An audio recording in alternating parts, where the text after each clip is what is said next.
Good morning बच्चों। आज हम लोग हिंदी लिटरेचर में पाठ 12 पढ़ेंगे। इसका नाम है काबुलीवाला। ये कहानी है बच्चों जो कि रविन्द्रनाथ ठाकुर जी के द्वारा लिखित है। और इस हम लोगों ने कल इसके पार्ट 1 में पढ़ लिया था कि इस कहानी के जो मुख्य पात्र है मिनी और काबुलीवाला, इनके बीच में किस तरह से पहली बार बातचीत होती है। चलिए हम लोग इसके आगे का बच्चों पढ़ते हैं कि अब इसमें आगे क्या है। कुछ दिन के बाद एक दिन सवेरे एक ज़रूरी काम से मैं बाहर जा रहा था तो देखा मेरी दुहिता दरवाजे के पास बेंच पर बैठी हुई काबुलीवाले से खूब बातें कर रही है और काबुलीवाला उसके पैरों के पास बैठा बैठा मुस्कुराता हुआ सब ध्यान से सुन रहा है। ये लेखक अपने बारे में बता रहे हैं कि जब एक बार वो सुबह किसी काम से बाहर जा रहे थे तो उन्होंने देखा कि उनकी बेटी, दुहिता बच्चों बोलते हैं पुत्री को, तो उनकी जो बेटी है, मतलब उनकी बेटी कौन, मिनी, तो वो बाहर बेंच पर बैठी है और काबुलीवाले से खूब हंस करके बातें कर रही है और काबुलीवाला भी उससे उसकी बातों को बहुत ध्यान से सुन रहा है। तो देखा तो मिनी का छोटा सा आंचल बादाम किशमिश से भरा हुआ है। मैंने काबुलीवाले से कहा, उसे यह सब क्यों दे दिया, अब मत देना, कहकर जेब से एक अठन्नी निकाली और उसको दे दी। उसने बिना किसी संकोच के उस अठन्नी को लेकर अपनी झोली में डाल लिया। जब मैं बाहर जा रहा था तो मैंने देखा कि मिनी के पास जो है बहुत सारे काजू और बादाम है, तो मैंने उससे काबुलीवाले से कहा कि भाई इसको ये सब मत दिया करो, क्योंकि वो काबुलीवाला जब आता था तो मिनी को बादाम और किशमिश वगैरह खाने के लिए दिया करता था। तो लेखक को थोड़ा अजीब लगा कि भाई बिना पैसे का इतना सारा सब दे करके जाता है, तो लेखक ने उसको अठन्नी निकाल करके अपने पास से दिया कि इसको रख लो। तो काबुलीवाले ने उस अठन्नी को ले लिया और अपने झोले में डाल लिया। फिर घर लौटकर देखता हूँ तो उस अठन्नी से ने बड़ा उपद्रव खड़ा कर दिया था। लेखक ने बताया कि जब अठन्नी जो उसने उसको दिया था तो उस अठन्नी के पीछे घर में बड़ा उपद्रव हो गया था, मतलब बड़ा बवाल हो रहा था। तो मिनी की जो माँ थी वो मिनी से पूछ रही थी कि तुमने अठन्नी कहाँ से पाई है।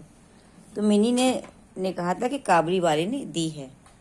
अर्थात वो जो अठन्नी लेखक ने काबुलीवाले को दी थी वह अठन्नी काबुलीवाले ने फिर मिनी को दे दी थी। तो वास्तव में जाते समय काबुलीवाले ने उस अठन्नी को मिनी की झोली में डाल दिया था। इस बीच काबुलीवाला रोज आता रहा और पिस्ता बादाम की रिश्वत देकर मिनी के छोटे से हृदय पर अपना काफ़ी अधिकार जमा लिया। इन दोनों मित्रों में कुछ बंधी हुई सी बातें होती थीं, जैसे कि रहमत को देखते ही मेरी लड़की हंसते हुए पूछती, काबुलीवाले, ओ काबुलीवाले, तुम्हारी झोली के भीतर क्या है। तो वो रहमत हंसता हुआ बोलता, हाथी। फिर रहमत मिनी से कहता, लल्ली तुम ससुराल कब जाओगी। इस प्रकार मिनी और काबुलीवाले में रोज बातचीत होती और उनमें बहुत अच्छी दोस्ती भी हो गई थी। इधर इस पर उल्टे बार रहमत से ही पूछती कि तुम ससुराल जाओगी, मतलब इस तरह की बातें करती। मिनी को हंसाने के लिए रहमत इस तरह की बातें उससे पूछता था कि इसमें हाथी बता देता था। तो कहती तो वो उससे पूछती थी कि लल्ली ससुराल जाओगी, तो उल्टे मिनी उससे पूछती कि तुम ससुराल जाओगे। तो रहमत अपना मोटा सा घूंसा तान करके उससे जो कहता कि हम ससुर को मारेगा, मतलब जब वो मिनी उससे पूछती कि तुम जाओगे ससुराल, तो उसको हंसाने के लिए वो अपना घूंसा दिखाता और कहता हम ससुर को मारेंगे। तो इस बात पर को सुनकर के मिनी खूब हंसती। फिर देखते देखते शरद ऋतु आ पहुंची। शरद ऋतु मतलब जाड़े का समय आ गया। हर साल माघ महीने के लगभग रहमत अपने देश को चला जाता। रहमत वो काबुलीवाला है जो कि तो माघ महीने में जाड़े के समय वो अपने देश में चला जाता। इस समय वह अपने ग्राहकों से रुपया वसूलने के काम में बहुत उद्विग्न रहता। उसे घर घर घूमना पड़ता, मगर फिर भी वह मिनी से एक बार मिल ही जाता। जब वो अपने देश जाता था तो जिन लोगों को अपने सामान बेचता था और उनके ऊपर उसका कुछ पैसा बकाया होता था, तो उनको घर घर जाकर उनसे मांगता था, लेता था तो इस काम में वो बहुत बेचैन रहता था, मतलब बहुत उसकी भागदौड़ होती थी। लेकिन फिर भी वो एक बार समय निकाल के मिनी से ज़रूर मिलने आता। एक दिन सवेरे मैं अपने छोटे कमरे में बैठा हुआ अपनी नई पुस्तक का प्रूफ देख रहा था। तभी सड़क पर एक बड़ा भारी हल्ला सुनाई दिया। एक दिन लेखक बैठे थे अपने कमरे में और अपनी नई पुस्तक का प्रूफ देख रहे थे। तभी उनको बाहर शोर सुनाई पड़ा। तो देखा तो अपने रहमत को 2 सिपाही बांधे ले जा रहे हैं। तो जब उन्होंने देखा तो रहमत, जो कि काबली वाला है, उसको 2 सिपाही बांध करके ले जा रहे थे। तो रहमत के कुर्ते पर खून के दाग हैं और एक सिपाही के हाथ में खून से सना हुआ छुरा। मैंने दरवाजे के बाहर निकलकर सिपाही को रोक लिया और पूछा, क्या बात है? तो कुछ सिपाही से और कुछ रहमत के मुंह से सुना कि हमारे पड़ोस में रहने वाले एक आदमी ने रहमत से एक रामपुरी चादर खरीदी थी।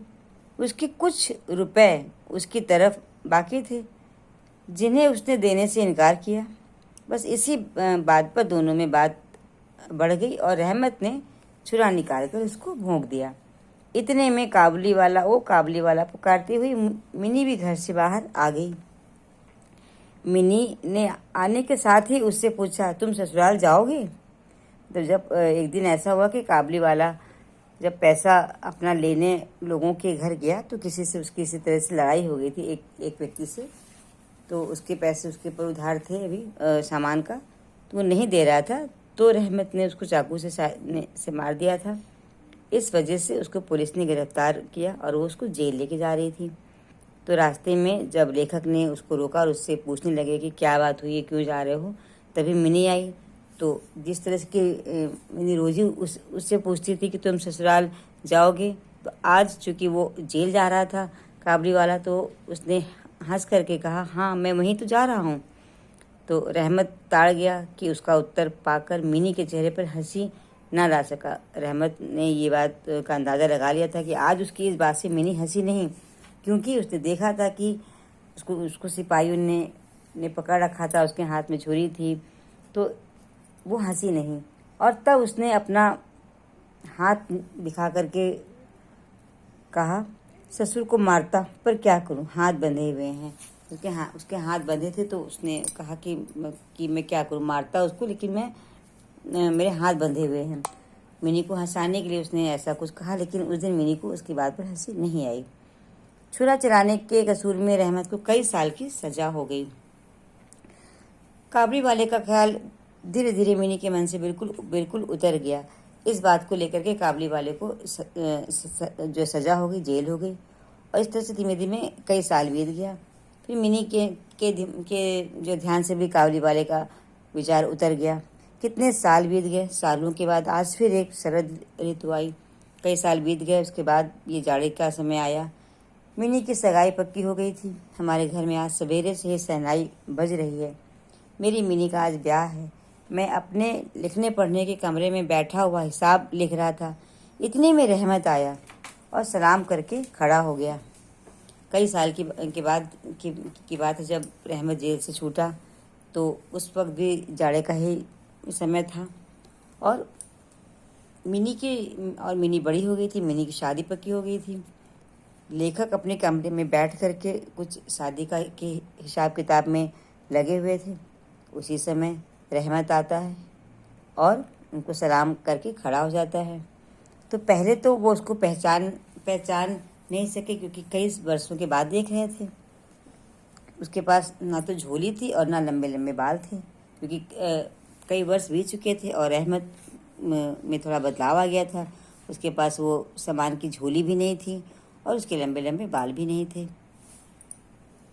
तो चेहरे पर पहले जैसा तेज ही था। अंत में उसकी मुस्कुराहट देखकर पहचान सका कि वह रहमत है, लेकिन जो चेहरा था उसमें मैं पहले की तरह से ही तेज था। तो और उसकी हंसी को देख करके उन्होंने पहचान लिया, मुस्कुराहट को देख करके, अरे कि ये तो रहमत है। फिर उन्होंने पूछा, क्यों रहमत, कब आए? फिर लेखक ने उनसे पूछा कि तुम कब आए? तो उसने कहा, कल शाम को जेल से छूटा हूँ, कि कल शाम को ही मैं जेल से वापस आया हूँ। तो मैंने उससे कहा, आज हमारे घर में कुछ में एक ज़रूरी काम है, सो आज मैं लगा हुआ हूँ, आज तुम जाओ फिर आना। लेखक चूँकि अपने काम में, अपने कामकाज में हिसाब किताब में व्यस्त थे, तो लेखक ने रहमत से कहा कि आज भाई बहुत ज़रूरी कुछ काम है और आज तुम जाओ, कल आना। अब बच्चों, आज हम लोग यहाँ तक पढ़ते, कल हम लोग इसके आगे कब आगे पढ़ेंगे। Okay, bye.